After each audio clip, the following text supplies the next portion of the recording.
Hello, everyone. I'm Nancy McCarthy, City Councilor for Cannon Beach. We have a little something different today with Coffee with the Councilors. We are having not a candidates forum, but a candidates conversation. And we have some guidelines that we do need to follow, but it's not going to be a formal forum. I'm going to go through the Coffee with the Councilors like we usually do. And for the first 15 minutes or so, we're going to do the usual asking questions of the staff. I think Bruce is here somewhere. There he is. And so if we have any questions of the staff that the staff can answer, that would be great for the first 15 minutes. Then the last 45 minutes, we will go through some more questions that the candidates can participate in. Our city attorney said that she didn't want to have our staff participating in a conversation when we're having a conversation with the candidates. So if Daniel and Bruce could come back pretty soon, because we're going to start the first 15 minutes right now. But I'm going to go through the audience and ask you what you want to talk about. So, and I keep forgetting your name. Greg Tulip. Okay, I know the last name, but I can't get the first name. All right. Greg, what would you like to talk about today? Well, I mainly came here for the discussion, but I do have a couple questions about the election that I just would like for my own clarification before we have this discussion, so I kind of understand something. One is this ballot initiative. I want to just understand what exactly it is. I see it's advisory. And, when does the city council actually change over? So I confess my ignorance on that one. I probably should know it, but I don't. Okay, that will probably come in our last 45 minutes. That's fine. Deb, what would you like to talk about? Candidate questions only. Okay. I have one curiosity about the housing issue that will probably be directed at staff. Okay. But mostly I came to listen. Okay, great. I don't know your name. Leslie, Leslie, what would you like to talk about today? just here to learn more about the candidates. Okay. All right. Jan, what would you like to talk about?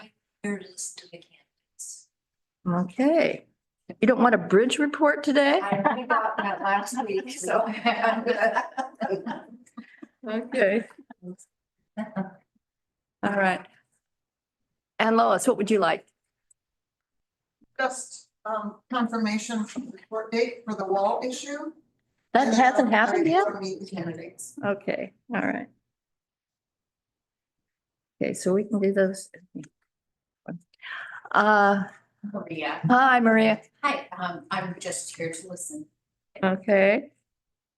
This is gonna be a very quiet session today, except for candidates. And, yeah, I've lost your name, Kyle. Okay, And I don't think it'd be that quiet. all right. Okay, good. Betty, I just came for the candidates. okay. You guys are really popular. Stacy? I'm just here to listen. Okay, Jenny? I'm really here, not doing my, hours worth of project. Yeah, you're not ironing and whatever, yeah. Like totally swagger. I only have one quick thing because I just drove my poor puppy from her spa day. She would say torture day, the groomer. And I thought I saw a political sign up in the circle by my house. Okay, So Daniel, maybe you could drive by. Yeah, I'll go. On a 101, because I just can't believe Pacific Power said that was okay. Hi, I'm Libby and I'm primarily here to listen, but I have just one traffic. Question. okay. Is this something that the staff can handle, or is this something you want candidates to talk about? Oh, staff. Okay, okay. Although they might have great input on it. And way back there. I'm just here to listen. Okay, all right. Okay, and up in Zoom land, Anita, is there something you'd like to talk about today? You're muted. Okay, guess not. Okay, there she goes. Not at this time, thank you. Okay. And let's see, Got David Fry. David, David, is there something like you would like to talk about today? Well, perhaps by the time we get going, yes, but right now, no. Okay, Thank you. and That's it. Robin, is there something you'd like to talk about today?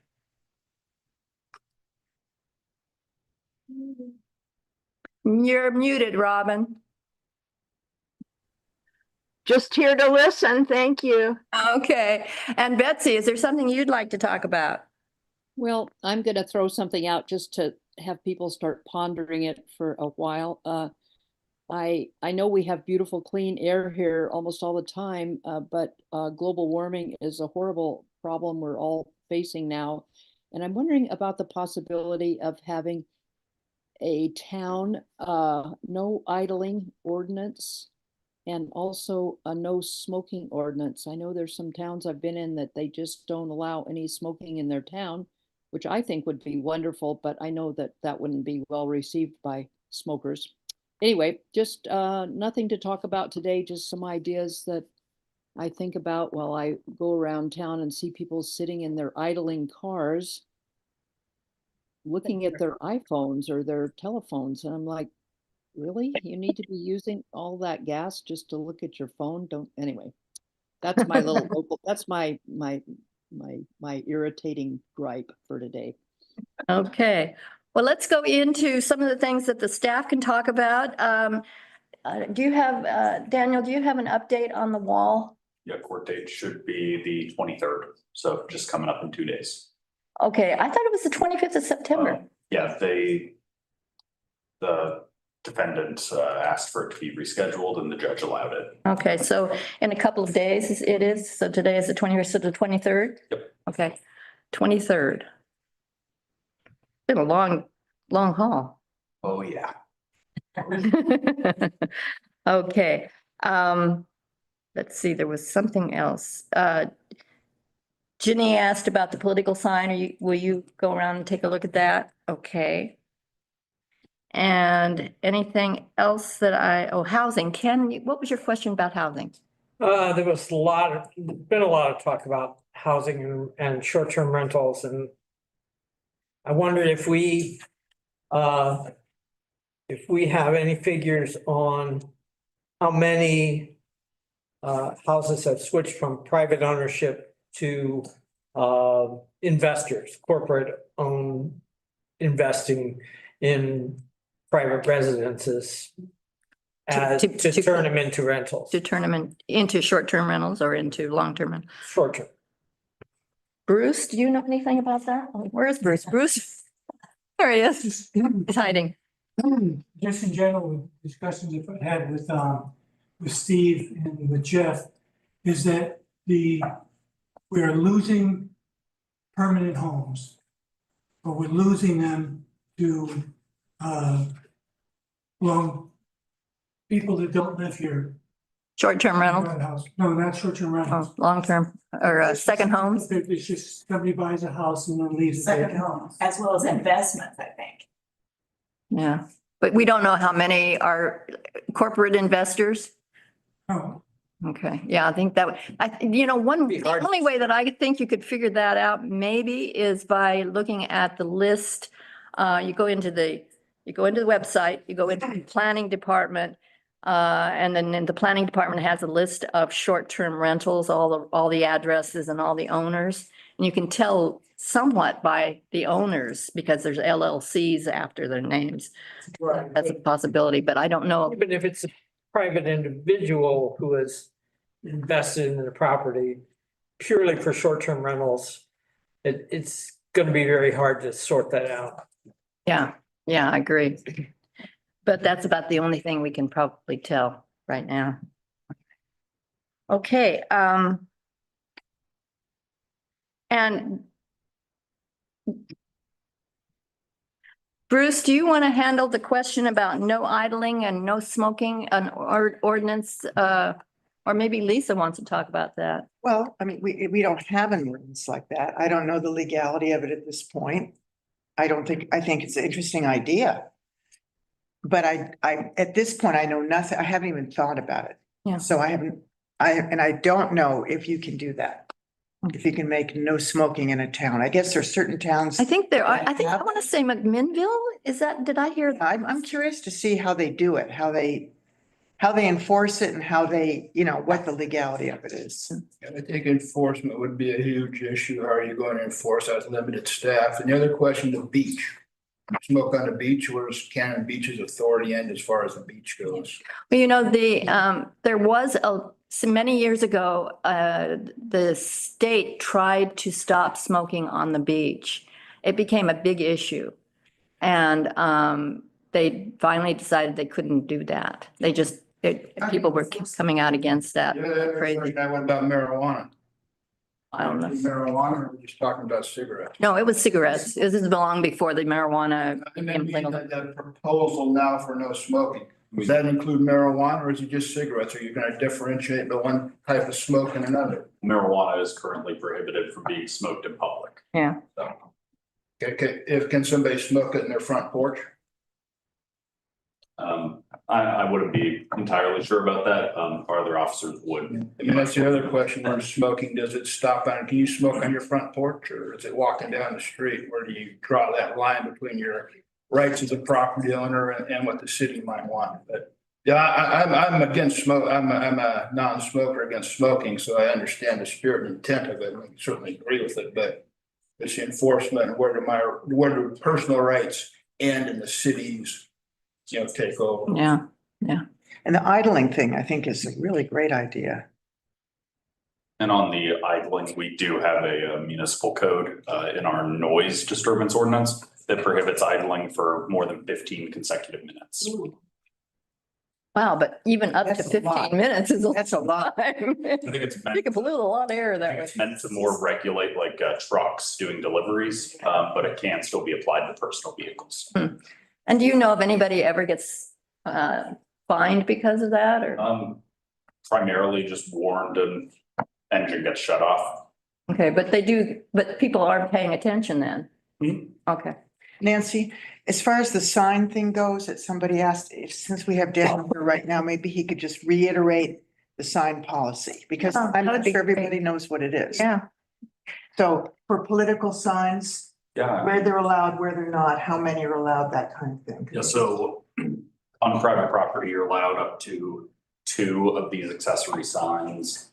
When it comes to the political ones, they have to be on your property. Preferably placed in the ground so that they're not blowing away. However, if they're properly affixed, they can be elsewhere, let's say attached to a front porch or something like that. Or a fence or something. fence. Yeah.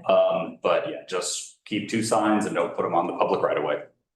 So they're prohibited on public right of way. Mhm. And does the permission of the landowner also require? I mean, you should realistically only be putting signs on your own property, or yes, if you have permission, they're requesting the sign to be put out there. Okay. All right, good. That brings us to our first 15 minutes. Libby? Sorry, my traffic. Oh, your traffic. I'm sorry. Go ahead.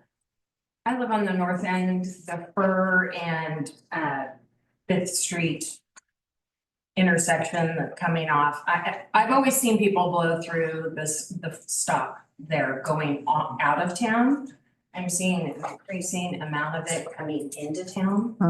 And the foliage is starting to drop, but the signs are a little buried by foliage, to be honest. And I know we had a traffic survey and all of that, but several times a week. And the other day, it was 3 cars that barreled through one after the other. And I know that, the officers patrol that area quite regularly. I see the cars pulled over and ticketed, but at some point, safety concern seems pretty large in that area. I know we had a study done. I did not read to see what a proposal would be for that area, but not that I want a big flashing speed limit sign like Manzanita per se, but I think trimming of foliage, maybe looking at our placement of signs and things through there might help because, you know, I go off that exit all the time and it is, you know, an abrupt stop. I don't think people really realize they're into town that quickly. And that'll bring up my next question of the sign that I would like to replace with, you know. Yeah. The welcome to Cannon Beach sign no longer being there, I think can, you know, I don't know if that's affected it or not affected it. I think the chamber was going to do something about Well, welcome to Cannon Beach. tag is, yeah. Yeah. Looking at things too, but anyhow, that's just my one little public and then otherwise here to listen, but I'm seeing an increasing amount. Ken? I have sat at that intersection and watched and the outbound traffic, people that don't stop at the stop sign are in the majority. Yeah. But it's starting to happen coming into I town. had never seen it incoming really, but yeah. And you think it's a visibility issue maybe? Well, when I kept noticing it, I was looking, but I think I know, you know, we don't really like flashing lights and stoplights and you know, and that's and you know, anything like that, but I don't know if you could put a your speed is or something like that, because people are coming off that so fast and have to crank it down to 35 real quick. Yeah, You know, going. we've had accidents there. I don't think that they realize they're hitting a high pedestrian bike area through there. Is there a sign before the sign that says stop sign ahead? No. Like No. a warning? That might. Yeah, there's help. nothing that says stop sign or intersection approaching or anything like that. That might help. There, you know, there's. 100 feet or 50 feet ahead. Yeah. That's a good idea. Yeah, that is a good idea. Yeah. For the outbound traffic. For the outbound traffic, I think the visibility is part of it, certainly. Yeah, I think that, I don't, Karen's not on board, is she? She is. Karen, did you have any comment about that? I do. I'm listening to this and I'll make two comments. That is right where ODOT's right of way meets the city's boundary line. So we work with ODOT relative to what can be put outside of our city limits relative to signs. And we have increased signage in the area where you're specifically talking, and we have also changed the location of the signage that we already had existed based on council's request. I think Councilmember Hayes brought it up first.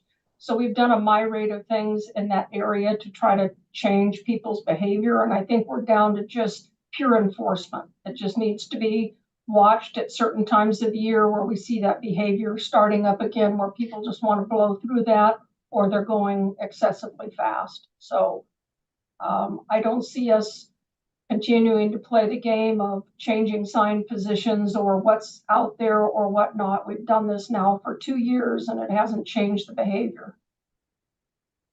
I'll just throw one thing out. The community has about a second home and had that same problem. So at the stop sign, they put a speed bump in. So if you don't stop, you go over the speed bump. Yeah, if it's ODOT, I like the idea of a warning sign, that a stop sign is coming up. I don't know if ODOT would go for it or not, but yeah. If we paid for it, they may allow the placement of it. I've asked them to support us in that, and that's not something on their list, but I can, if council desires, I can offer to pay for that sign if they allow me to erect it in their ODOT right away. Yeah. Okay. Hopefully something will come out of it. All right, that's the last of our regular coffee with the counselor sessions. Thank you, Daniel. Very much. Thanks, Dan. So anything that we say now will not be addressed to the staff. Let me introduce our candidates in case you don't already know them. Mike Bates, Deanna Hammond, and Eric Ostrander. Oh, is it Ostrander or Ostrander. Ostrander? Ostrander, yeah. Ostrander, okay. So they are running for 2 seats on the city council. I will be leaving the council and Brandon Ogilvy will be leaving the council. So they will be sitting in our spots. 2 of the 3 will be sitting in our spots. We will be sad to see you both. Oh, well, thank you. Thank you. Been a long 8 years. All right, so let's get started with questions. I don't know how we want to do this now that let's talk a little, let's give you about 2 minutes each to talk about why you're running, and then we can get started. Mike, you want to go first? I'd be happy to. On the planning commission, I got involved because the environment was a big thing for me, the trees, the wetlands, the beach and all that stuff. I recall a day when we were having vacancies and a couple of them, and we had some big environmental issues coming up, and there were a lot of people who were concerned, but didn't have it within their capability to devote the time to planning that it requires. And everybody was pulling their head out, and I'm going, geez, if you feel strongly about it, why don't you just join? And I understand the barriers to that, but then I looked in the mirror and I thought, why the hell am I not joining? So that's how I got involved. And then once I got involved, I realized that, all this heat that we were generating and hearing wasn't so much that the staff was doing anything wrong, but that we had a terrible code. And I started digging into that, and I worked with Lisa, and I worked with Eric, and I worked with other people, and sure enough, we have a code that has a lot of holes in it. But as I started trying to fill those in, I started thinking about the environment in a much bigger and broader perspective. And that environment isn't just what we see around us, but it's the form factor of this community, it's its character and its people. And when I was asked to do this for commission, I thought, it really is a natural extension for me. And it is a matter of service to me, both to the environment and to the people that I call neighbors and friends. So that's why I'm doing this. Okay, Deanna, would you like to? Why am I running? I think that we can all agree that there's been a lot of division within our community. And I think it's time for all of us to come together and find a happy medium and find some balance. And I think that we can absolutely do that. I'm an employer in the community. I can't hear you. I'm sorry. I don't have a microphone. They have a microphone. Oh, okay. Sorry about that. I am an employer in the community, and I feel that we need balance on the council, and the businesses are the lifeblood of this community. Without the businesses, we don't have the tax coming in. We don't have all of these things, as all we're left with is real estate taxes, and that doesn't take the community very far. So I want to be on the council. I think I would be a good fit to help fit the businesses into the day-to-day workings of the city. I unfortunately think that sometimes we're the ones that are forgotten. And but I want to bring balance. I just really think that, and I know a lot of you have seen me get up and talk about things and they're personal to me and we don't agree, but that's okay. It's good to have healthy conversations. And I think that I could help bring that. Also, my financial background with these big projects that are going on. I managed project managers. And I know how to separate what is business from what is just human nature to, pick a side and possibly be angry about something. I've been there. I took the food tax very personally. But we learn to deal with those things and we go forward from there. So that's why I'm running. I hope that helps answer your questions. Eric, would you like to talk about? Yeah, so I started getting involved with the city governance a few years ago when I saw some decisions with the Moon property when they wanted to move and stuff like that. I started voicing my concerns and wanted to kind of talk about different concerns, and I started really paying attention to every decision and either attending virtually or watching after the fact, almost every council meeting. And I noticed there's a lack of representation from the younger and the working community in Cannon Beach. And it's not that the younger community or the working community needs to have a full say of everything that's going on, but most of us feel like we need a voice at the table. And being on one side of the dais versus the other is a huge difference. Being able to stand up and make a comment, but then sitting down and not being part of the actual discussion when a decision's being made is very frustrating for those of us that are working in the community. And talking with lots of people, I was urged to run for mayor 2 years ago, and I got a lot of support from the community for that. And so I felt that there was a lot of support there. A lot of the people that are working in this community feel like they're not being fully represented by the council. And I feel like that's a position I can fulfill by moving into the council position rather than just the complainer position from my side where I've been at.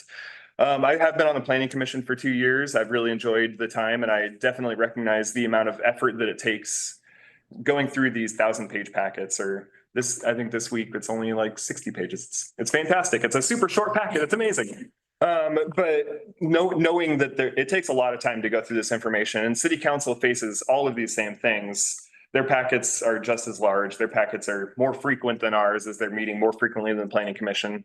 So I definitely recognize the amount of effort that it takes to get in and do this. And those that are working in the community with me also kind of have a lot of frustrations, and I've heard a lot of support that they want more representation up on the council. So that's kind of why I'm running. All right, I think Craig, you had a question about the election. What's that? I can expand on it after. Yeah, please do. I mean, we'll start the question. I think it's 4 tech 2, 3, 4 about I guess it's an advisory on this school building project. I sit in on some of them. So first I'd like clarification, just what sort of impact. I get that that's just an advisory. The council can do whatever it wants to do. This doesn't tie their hands on anything. Am I correct? You want to go with that? It's not correct. I mean, if the school gets voted down, the council has agreed not to go forward with it as it's been proposed. Okay, then thank you for that clarification. Yeah. Okay, so then if for each one of the candidates, I mean, what's their position on developing this school as proposed? I've been on a couple of the meetings. I can see that touches on environmental impacts with that. It touches on the business community. It touches on working people, who live here and jobs. So it touches on what all 3 of the candidates have said are important to them. The car issue of idling, I think that brings more traffic, more idling cars into here. So I'd like each one of the candidates to tell me how they feel about that project, pluses, benefits, and sort of what their stand is on.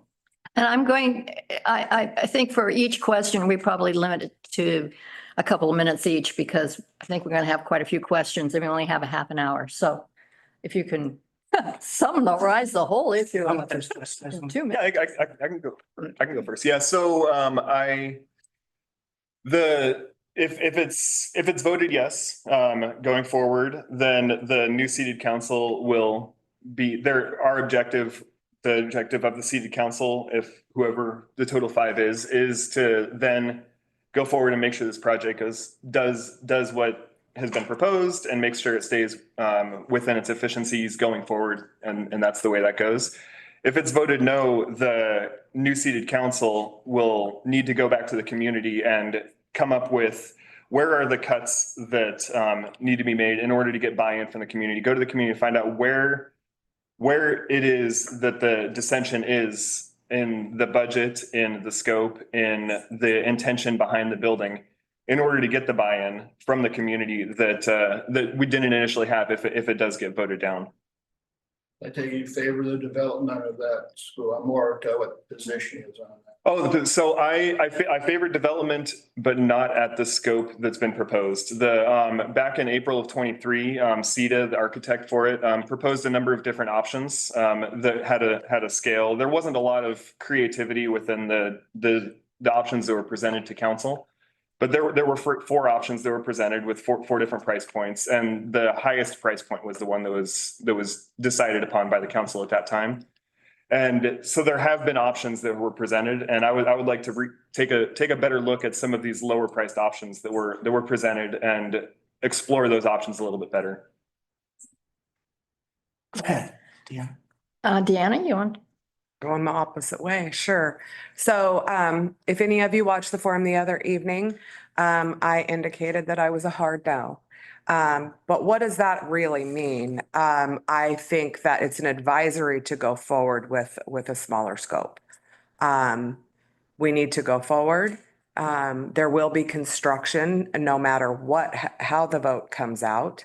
I will abide by whatever the decision is from the community from this advisory vote. But I think that the scope on that project could be lessened, and I think that there are other places that we can use any excess TLT funds. So that, I mean, I kind of emulate what Eric has said. He said it very, very eloquently, but that's where I stand on the school project. We will be doing construction on that site at some point. Just what exactly does that look like for our community? I support it, Craig. I've looked at it hard, and what I like to do is just break it down into things we agree upon and things we don't. We agree that this school project should go forward. As I've looked at it, it's apparent that we have to spend at least $8 million just to use the property, to bring it up to code, the seismic and other things that have seismic requirements that have changed since the school was shut down. So we're talking about $4 million. And when I look at the package of benefits that we're getting out of this, as an environmentalist, I look at it and I think this is consistent with the comprehensive plan.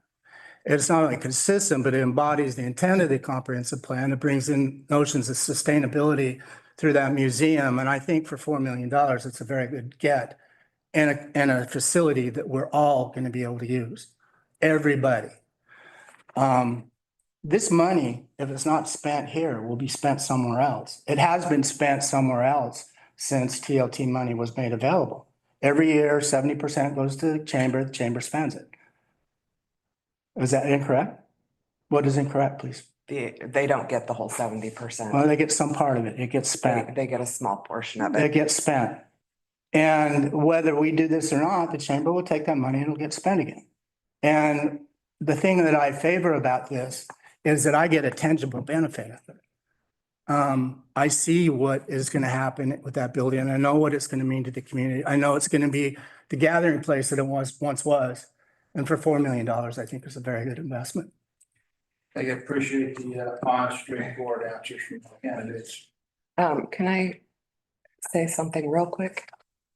I think we'll move on and maybe you can incorporate your other answer. Thank you, Nancy. Deb? Okay, so I want to talk about that. So no matter what the final, thank you first of all, for coming. Appreciate it very much, because I think people are eager to hear, and I invite you all to go on Protect and tell people how you're feeling, because there's a very active conversation going on. As long as everybody remains civil, I'm all for it. No matter what the final outcome of the election, half the voters in this town will disagree and be unhappy with the results. It's sad how this election is dividing our town. You say you support the school renovation project, but this was kind of going to be directed at Deanna, but now it's kind of directed at the two of you.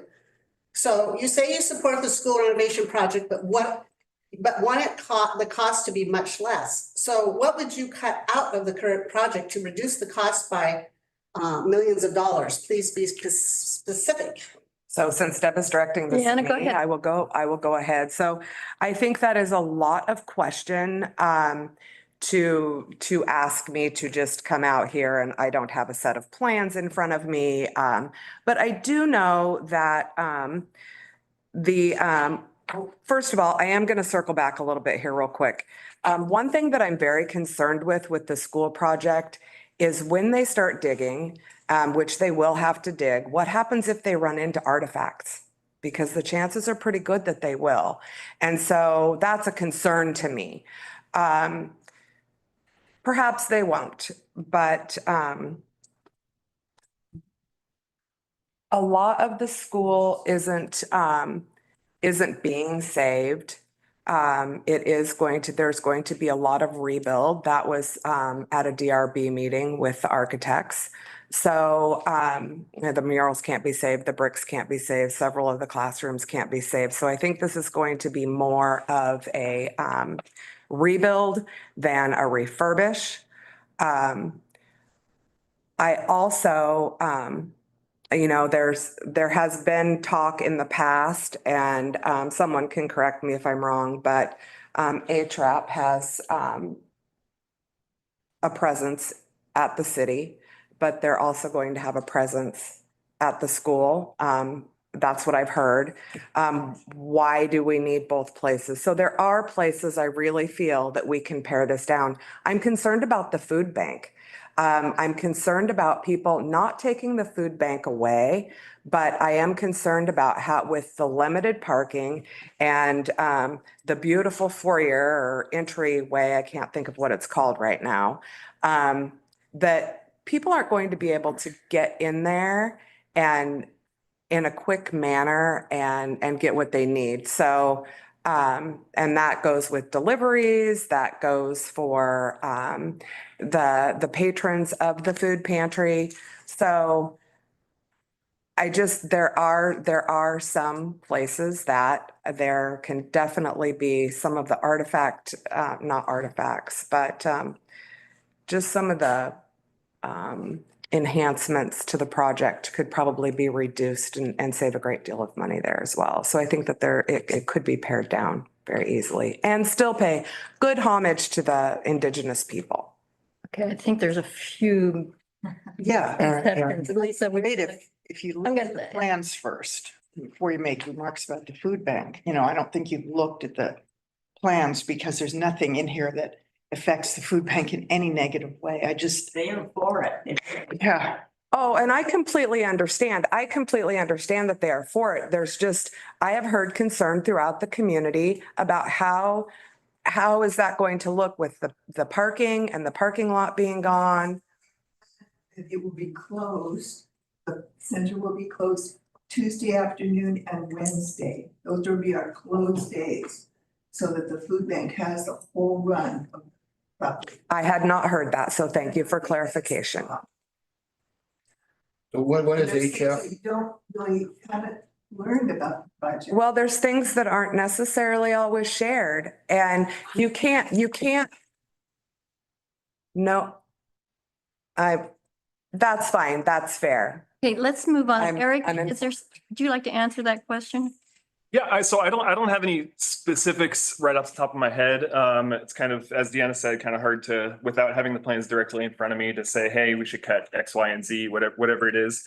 But just back to my opening comments, referring back to the April 2023 meeting, which wasn't really that long ago in terms of inflations to prices and stuff like that. There was a $6 million proposal within that, those suggestions. I think it was 6.7 million was the lowest of the four options that were presented to council. So there are options that CETA, the architect that's designing this project, came up with lower dollar figures that have cuts, and those options could be explored further. And I think that's an important thing to do. What would you like it to get it down to? I don't know. It's whatever the community is comfortable with. That's where there's been a lot of frustration through the community that I've heard for a lot of people that don't have time to come to council meetings to express their concerns, that there's quite a bit of rumblings. And that's why we're at this position of a vote, is because there's enough people that have concerns over the price that's where we're at now. So. But is it concerns over the price, or is it lack of informing themselves on what the plans actually look like? No, I think people understand in general what the plans have, and then they see the price tag, and they're concerned that price tag is just is pretty high for what the return on investment, essentially, of what the community is going to get out of it. And that's what I'm hearing from the community, and what I'm hearing from the community. Yeah, that's the job of the council, is to listen to the community. And so when we hear things from the community, let's make decisions based on that. Mike, would you like, I want Mike to answer. Addition, because he already agrees with the school. I have an answer though, and Okay. Deb, if you don't mind. I just want to give you a chance to talk.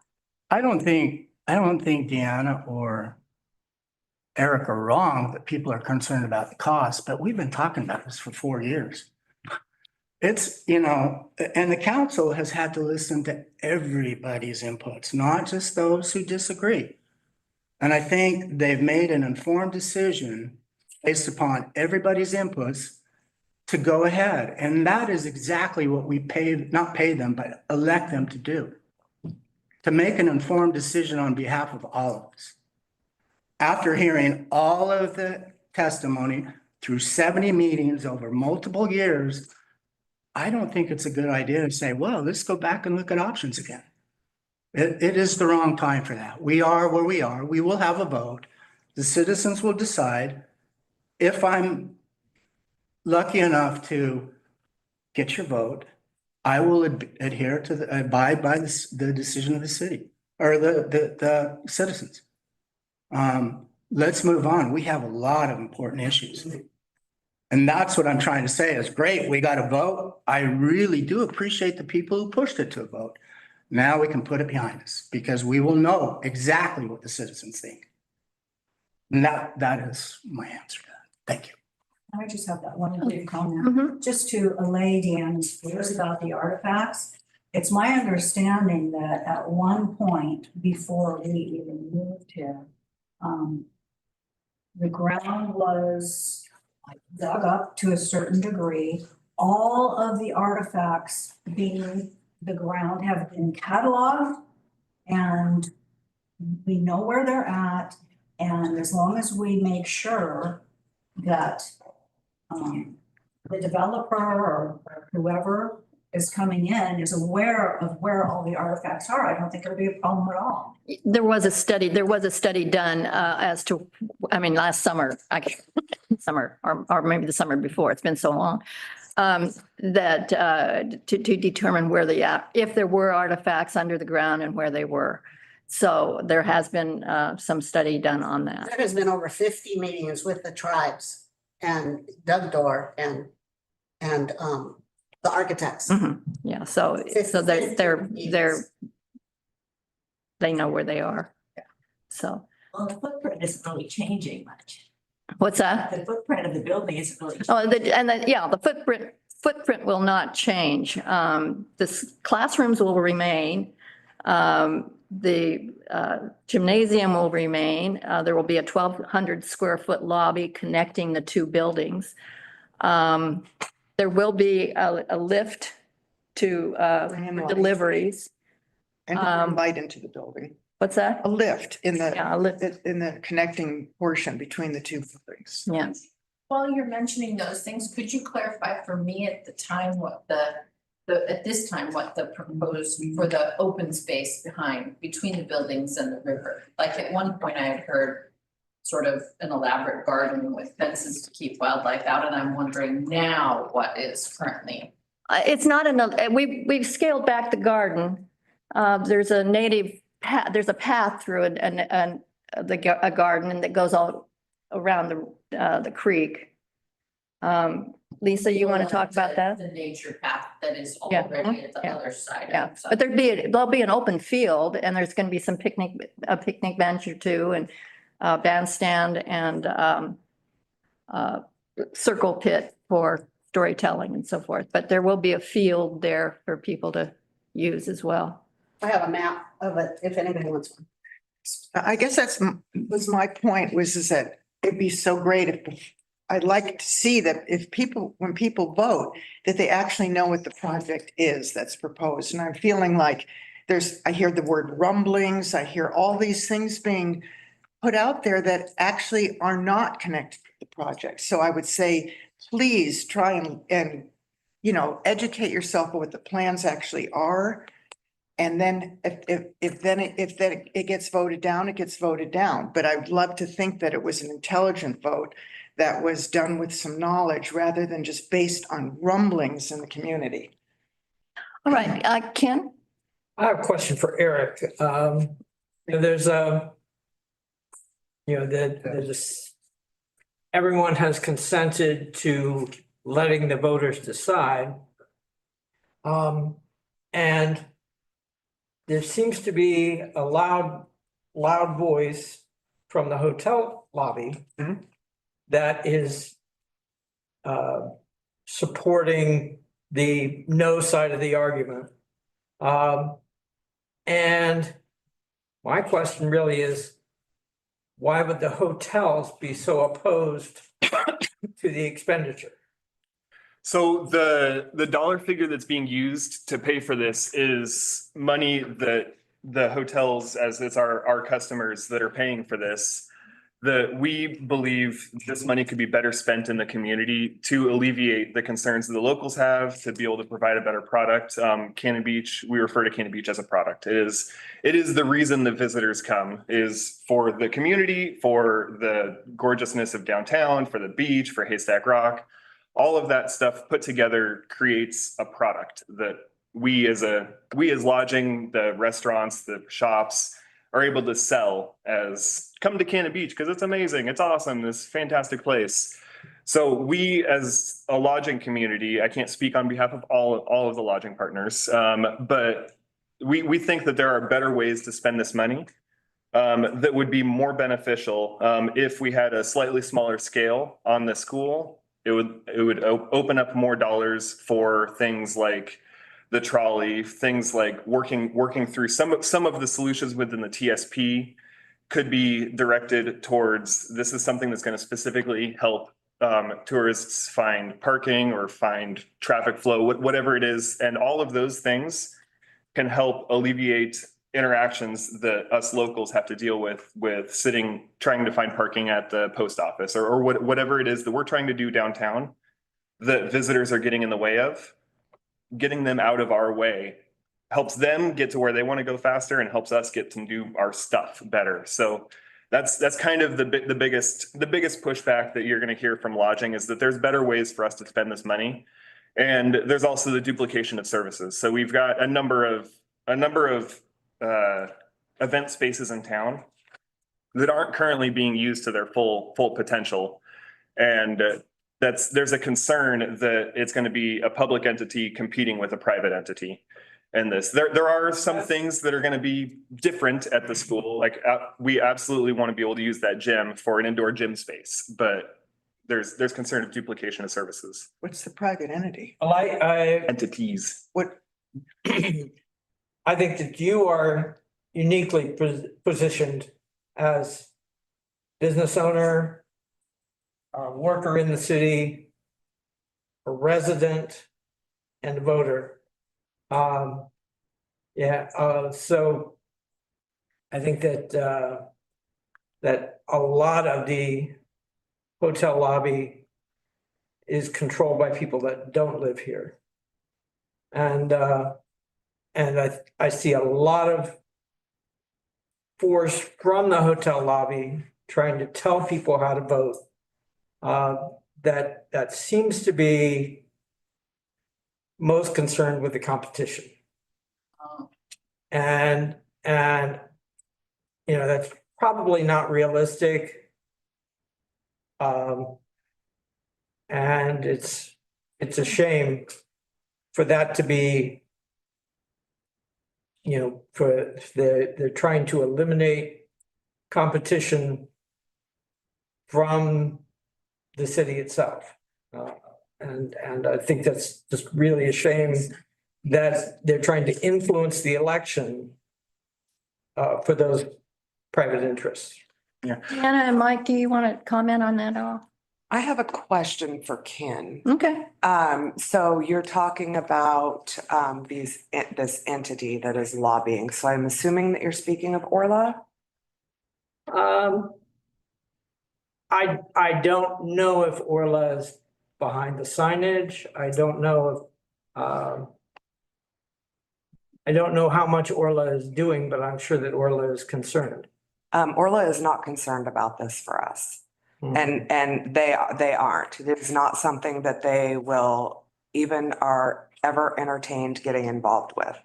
They weren't part of the conversation. So I would just like to make that clear to everybody that that surprises me. Yeah, no, it may be surprising and I can understand why, but never a part of the conversation. Mike, would you like? Well, yeah, just one thing Eric said, you know, there are customers. It's unfair to tax our customers. They're our guests. They create a burden in the community. I love them all. I sit and watch them go to Haystack Rock. I see every nationality. We have got the most diverse group of tourists in the world. And you stop and talk to them and they're lovely people. And I have nothing against them. I love every one of them. As I love my neighbors, but they do create a problem here. And so I want the hotel group to acknowledge that this is a problem for everybody, not just the hotels. We all deal with it. You know, in this one case, we've been, you know, our TLT is increasing 114% a year. We've seen nothing out of it. And now we would get a proposal, create, you know, an interactive educational tourist experience that also operates marvelously as a community center. And we're getting something tangible out of it. It enhances and enriches the experience of the people who come here. I don't think it, Mr. Toop, I didn't respond to your question earlier about parking, but this isn't about attracting more people. This is about giving the people who come here a better experience. The money that we're spending on TLT elsewhere for marketing is about getting all these people here. This is about giving the people in the city and the tourists that come here a better experience.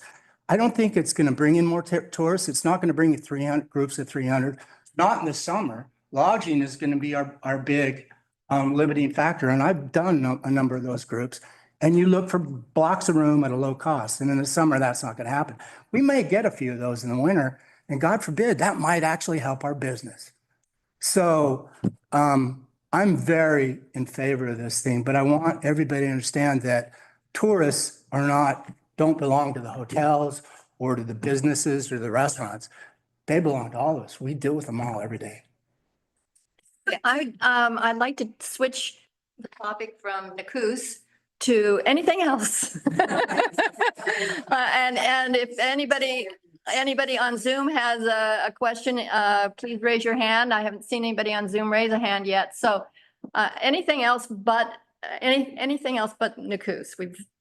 I have a Beaten that. question. It's not- Well, I think Betty has a question. You've already asked one. So Betty, do you have a question? I'm gonna read this. Deanna, on Friday's debate, you mentioned that there was no grade school, elementary school in Cannon Beach. The academy is here. Yeah, Yes. okay, I just wanted to make clear. I do clearly know that, yes, It is wonderful charter school. it is. And I just wondered, we have a beautiful little charter school, and I'm wondering what your thoughts are on the role of the Cannon Beach Academy in our community. And I won't go any further than that, because I just want to know what. The role of the Cannon Beach Academy is to enrich our children. It's an enrichment program in our community. And unfortunately, I don't believe that there's enough space there for all of the children to go to school that live here in town, but perhaps there is. So it's a great program. Maybe possibly expanding it. Do you have any ideas about that? It's not something that I have thought of. I've been dealing with a few more things but that is it's definitely something that could be looked at. Because I think everybody wants to keep their children as close to home as possible, especially their littles. And the more we can do to enrich those children's lives, the better off we are as a community. Eric, would you like to talk about that? That's similar answer as Deanna. I'd like to see what not only attendance but interest in attendance is at, and if we are sitting in a position where there isn't enough space to accommodate those with interest in attendance, then we need to look at what that looks like for our community. Do we need to expand to a different location? Do we need to expand that specific location? I know there's not a lot of space on that lot, but a little bit of space on that lot for expansion if there is a level of interest that we're not meeting within our community. Mike? I think Deanna have been very eloquent. The school is a marvelous resource. I know the people are who have been behind it and the parents who use it are very happy with it. And I think the community is very proud of it. And, you know, whether we grow it or not, or make additional space, I didn't get that that was the question, but of course, we should protect that asset that any way we can. Yeah. Jan, I just wanted to add that I think some people don't realize that it is a public charter school. So it's not a private school, it's a public charter school. We're so fortunate to have here, so. and we were all around when with the birth of that school. Remember that? Talk about controversy. Gee. Important point. Yeah. I actually had a feeling that question would come up and I figured I would address it because after I said, I was like, oh no, we do. So. Were you referring to the charter school having any relation to being used Nakus? Well, I just know that it'll give them a place where they can have concerts, you know, it'll give them a place. Cause there was 37 kids with family and grandparents and there's no place. And there's no competing place. Because it's, you know, it's hundreds, at least 100 people. There's no place in town that they could meet and have little concerts. And so by postponing this project, these kids are growing up and they don't have a place, a family gathering. Okay, we're going to move on from that discussion. Anybody on Zoom that wants to ask a question? Okay, anybody here other than Deb and Craig? I have a good. Jenny? Just curious, this is for Deanna, You're getting picked on today. I am getting picked on.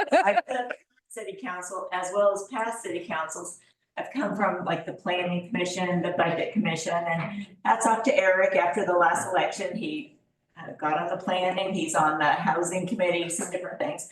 I'm curious with your budget background, why you didn't do that? Well, there are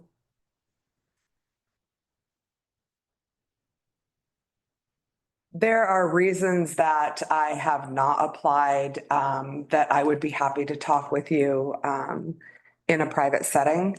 But I do have background, in other areas, not here. I was the president of the Columbia River Mental Health Foundation. I did that for several years. I also chaired one of the local parties for the county in Clark County. And there's a multitude, I've sat on a lot of boards and things over the course of my other career, which was before the bakery. So I do understand and I did figure that would come a question. So if you would, if you'd like to reach out to me privately or, I'll be happy to share my number with you and I can give you my thoughts on that.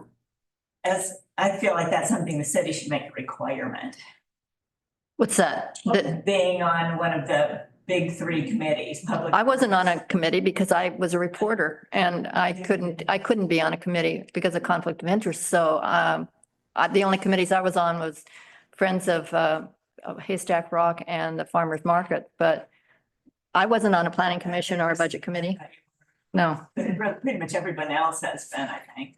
Yeah, but I also have over 25 years as speaking like the planning commission. I have over 25 years of experience in that industry. So I have a great understanding of the inner workings of those things.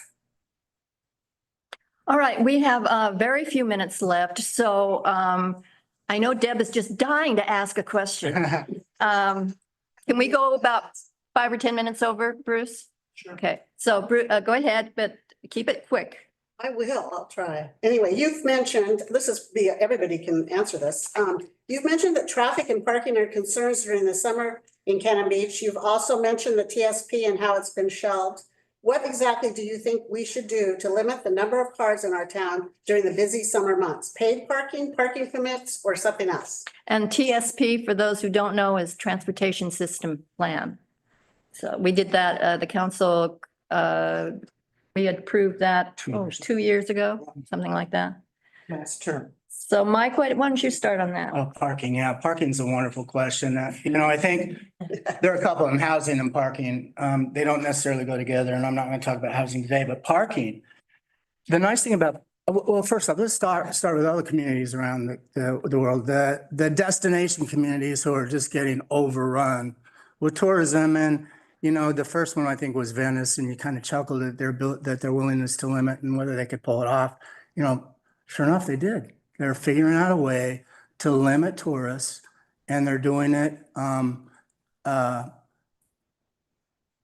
They're being very effective at it. It's happening here in the United States. Now, I think parking is one of those things that, along with lodging, is a limiting factor. If your parking lot is full, you can't take any more customers. The problem is we don't have a parking lot that lines out cars, so we don't know how many parking squares we have or on Main Street. I mean, where? Oh, over in, over here, we might have behind that, but we don't know how much parking we have here. And if we start doing an inventory of that, perhaps making people pay for parking in critical areas. And then when that parking is gone, just let people know that we're full. That doesn't mean they can't come into town, but we're full, and perhaps they might look somewhere else. I'm not sure that that's the complete answer, but I do think that we need to get people off the street. We need to have a walkable community, and we need to make this experience here pleasant for our guests and livable for our citizens. And I would support payment. I would support permits. I would support just better parking management. I would support shorter terms for parking downtown. There are a lot of things we can do with low hanging fruit, and actually there's money available for us to do it. Not in our budget, but we can get grants and other things. We just need to have the courage to do it. And it's going to require some discussion. I think the business community is a key stakeholder in this. I think the lodging community, not as much, most of them have their own parking, but when you talk about permits, do we extend it to lodging guests? There's a lot of stuff that, and we're not going to solve it in a way that's going to make everybody happy. That is the key. We need to understand we all need to make compromises. With that spirit, I think we can solve our parking problem. Deanna, would you like to try it? Sure, I can give it a go. One thing that I do think that would be very helpful, and it's a very minor, but I think it would actually, and that's putting maybe not information officers, but parking control people just at the stop there on First and Hemlock, on First and Spruce, and up here at Sunset and Hemlock. I know that during just that little bit helped so much during Sandcastle. They had people, we walked down to the beach from our house. I was actually able to cross the street. People were able to turn. It was a nice experience. And we get the same thing there downtown. It gets so congested. And where we know that it's like, okay, we know how to go. The tourists don't. And they will sit there for lengthy periods of time sometime. And that's okay. They're being cautious. So that's just one minor thing that we could do. We could also bring back the trolley. And I think bringing back the trolley would be great, especially the people that are parked at the hotels are leaving their hotel parking space and they're driving into downtown. And that would give them a great experience through town. They get a ride, and it's fun to see it go by. I loved seeing the trolley go by the shop. But it would give people a town kind of a mini hop on, hop off bus like you see over in Europe or in New York or whatever. So I think that would be, the bell went off, Mike. Yeah. Yes, I'm done. Eric, would you like to try it? You're not done. Keep it on. Would you like to I'm answer? good. So I like what you said, try to Yes, address right. it. There's so much to talk about with that. And I think Mike and Deanna both hit all of the main points, the trolley, looking at paid, looking at how to make sure that those that are coming into our community know that their parking spots are full, and convince them that they don't need to drive for 3 hours in a circle because they're not going to find something. It's how do we get them to know that that's full? How do we get them to recognize early on that this parking lot and the Second Street parking lot are full. Those are key questions that we need to ask ourselves while we're going forward with the discussions of what's in the TSP of how do we get these people that either have only been here once, have only been here 2 or 3 times, to recognize that maybe today's not the day for Cannon Beach, I'll come back tomorrow, or maybe I should have come here earlier in the day, or whatever it is. But I think they hit the key points, increase in our public transit with the trolley, the discussions of stuff downtown with paid parking, timed parking. Open that discussion up and have that discussion with the business community that it's going to affect so heavily in the downtown area and what's going to impact them the least while improving our lives as people that want to go and do stuff in the downtown area. Where's the trolley? I haven't seen. I do want to mention the trolley for a minute. The trolley was provided by the Sunset Transit District. As you know, the Sunset Transit District went through a huge economic decline a couple of years ago. They're still trying to build back up. We do have money in the budget to do that. We have the intention of bringing it back, but the transit district says it cannot do that right now. They just don't have the manpower and the ability to bring that trolley back. But it doesn't mean that it won't happen within the next, couple of years. So we do have that intention, or the council does have that intention. But the transit district is the one that is providing the trolley and the manpower. And there's quite a bit of manpower involved in it. If you go through the various shifts and the various things that need to be done with it. So it's not something that the city necessarily wants to buy a trolley and start operating it itself. So that's a discussion I'm sure the new council can have. And that's where we stand with the trolley right now. Ken? About the trolley, the trolley is really charming, but it is a dilapidated diesel bus. Oh. We definitely don't need that diesel engine running in Cannon Beach for hours and hours and hours and hours. So whatever trolley we have needs to be electric. Absolutely. All right.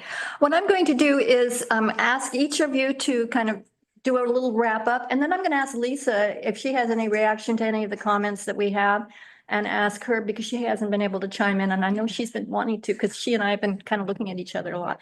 So I'm going to have Eric, can you start off talking, just kind of wrap it up, things you want to say that you didn't get a chance to say? And do it within a couple of minutes. Yeah, everything out there. Yeah. So I encourage everybody to go and watch the forum that the 3 of us participated in on Friday. It kind of lines out a lot of the stuff that we didn't get a chance to talk about tonight, housing, and the CBT did a good job trying to split and cover as many possible topics of the million different topics that we could talk about. And with that, I mean, I just want to make sure everybody's aware. I'm very, very excited to be here in this position. Very, very, very privileged to be able to have the time to be able to devote to the community. And I'm hoping to win support. Deanna. Thanks, Nancy. So I do appreciate all of you guys coming here today. And like I said, when I opened up, I know that, over the past, there's been things that we don't agree on. But I am actually pretty open-minded when it comes to thinking about things and thinking things through before I take a position. And I just hope that I've at least earned some trust through this process. I agree with Eric that if you haven't had a chance to go out and watch the forum, and I really think that I hope, if nothing else, of course I would appreciate your vote, but because I would be honored to sit up at the dais and help make the hard decisions that are made. And I think that I do think that I can help bring some balance there. And the form is available on the Cannon Beach Together website. Yeah, if you just go to YouTube, if you don't have links already to it, if you just go to YouTube and just search Cannon Beach Together, it actually comes up as the first YouTube video on there. So it's, Okay. I think it's their only video. No, this is one thing I've, when I had to have my petition signed, I realized how few people I know in this city that actually live here. And I've endeavored since that time to get out and meet people, and I've done some canvassing, and I'm just totally amazed at the quality and the intelligence of people that live in this city and the experiences that they bring to it. And also the common desire to protect what we have here and make sure it's available for our children and their children and all that other stuff. The only thing I'm going to leave you with then is this government only works as long as you participate in it. Whoever gets on council, they're not going to make a big decision, a big difference. They will because, you'll want people who are experienced. But the reality is the people who just drive decisions in this city are the people. So we need you engaged in focus groups to rewrite code. We need you to come to meetings and listen. We need you to get involved in forums and other things. And last but not least, we need you to, as a planning commissioner, we need you to understand that we're just like you. We're fallible. We do our best. We're volunteers. And, we listen to everything you tell us. And a lot of times we go home and we just feel like poop because what you told us is, that we're scum. And, we may have actually deserved it in that situation. So I just want to encourage you, no matter who you vote for, get involved. That is the most important thing that any of us can do because none of us alone can protect this city. Thank you. Lisa, would you like to respond to anything that you heard? I think I already did. I admire the three candidates for showing up here today. It takes a lot of guts to sit here in front of a group of people and get grilled, and I think you all did a great job. I just want to reiterate that I really, being put on the spot to answer a question is very difficult. But I would ask anybody who is planning, who's going to vote to really try and inform themselves about the facts, because that's what really bothers me and I think, not just on this level, on the national level, every election that's coming up, the facts. What are the facts? Not just what you hear, not just what your neighbor says, because I hear all these different so-called facts being thrown around that are not based in reality. So that not thrown out there by someone who's actually looked at plans or looked at what the code says. So I really think educating oneself before one makes a decision or takes a position is the most important thing you can do to be a really good citizen. Okay, well, thank you all for coming. I really appreciate it. Thank you all on Zoom and YouTube who are listening in and not participating. Thank you very much for coming in, and thank you candidates for coming in. Thank you for taking your time. I know. Well,